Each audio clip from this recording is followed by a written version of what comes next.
আল্লাহু আকবার বলেন, আল্লাহু আকবার। আর ওই মূর্তিটা ভেঙে যাওয়ার পরে জায়গায় জায়গায় যে আলোগুলো চমকাইতেছিল, ওই আলোটা যে দেখছো, ওই আলোগুলো হলো সারা পৃথিবীর কওমি মাদারিস গুলো। আল্লাহু আকবার বলেন। যে এলাকায় একটা কওমি মাদারিস তৈরি হয়ে যাবে, ওই এলাকা থেকেই মাদ্রাসার খাতিরে শিরক, বিদআত, কুফর দূর হয়ে যাবে।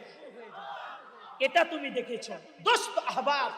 ঘটনাটা বলা আমার উদ্দেশ্য ছিল এটা, একজন মূর্খ জাহেল জেলাদ ও নবীকে চিনছে এবং এলেমের নূর দেখতে পেয়েছে। কথা বলেন ঠিক না ঠিক?